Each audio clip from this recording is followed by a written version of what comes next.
Donald Trump আমেরিকার president নির্বাচিত হওয়ার পর সারা আমেরিকায় আনডকুমেন্টেড যারা ইমিগ্রেন্ট রয়েছে তাদের মধ্যে কিন্তু একটা চরম হতাশা দেখা দিয়েছে এবং তিনি নির্বাচনী ম্যানিফেস্টোতে ঘোষণা করেছিলেন তিনি বিজয়ী হয়ে তিনি যেদিন প্রথম ক্ষমতায় বসবেন সেদিনই তার প্রধান কাজ হবে আনডকুমেন্টেড যারা ইমিগ্রেন্ট রয়েছে তাদেরকে আমেরিকা থেকে বের করে দেওয়া।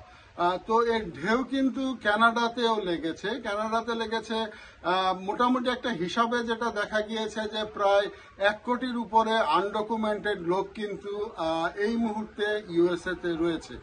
তো আপনারা জানেন যে কানাডার সমস্ত বড় বড় শহরগুলি আমেরিকার 100 মাইলের মধ্যেই। তো অনেকেই কিন্তু বর্ডার ক্রস করে চলে আসতে পারে এবং ইউএসএ এবং কানাডার যে বর্ডার সেই বর্ডার কিন্তু পৃথিবীর সবচেয়ে দীর্ঘতম বর্ডার এবং এই দীর্ঘতম বর্ডার অরক্ষিত বর্ডার, কোনো কাঁটাতারের বেড়া নেই, ওইভাবে কোনো পেট্রোল হয় না, শুধুমাত্র নির্দিষ্ট যে জায়গা দিয়ে মানুষ বৈধভাবে চলাচল করে সেই জায়গাগুলিতে শুধু বর্ডার গার্ড বা আমেরিকার যারা হোমল্যান্ড সিকিউরিটি রয়েছে তারা থাকে, কিন্তু অন্যান্য জায়গাগুলিতে কোনো বর্ডার গার্ড থাকে না।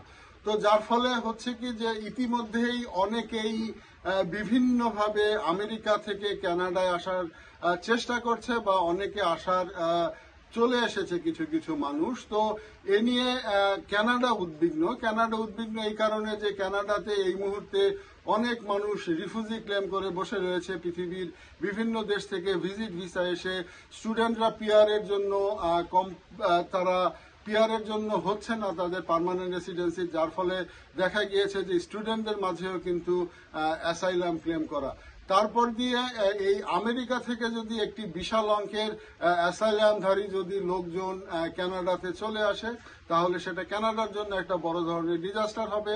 কানাডা ইতিমধ্যে কাজ শুরু করে দিয়েছে, বর্ডার গার্ডে তারা অতিরিক্ত লোক নিয়োগ করছে এবং একটি টিম করে দিয়েছে যে টিমটি আমেরিকার যে পরবর্তী সরকার যে ট্রাম্প প্রশাসন আসবে তাদের সাথে কাজ করবে।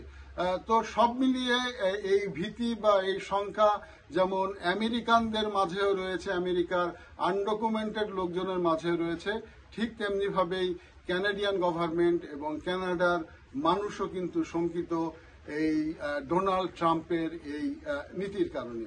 Mohammad শাকিবুর Rahman Khan, RTV, Canada.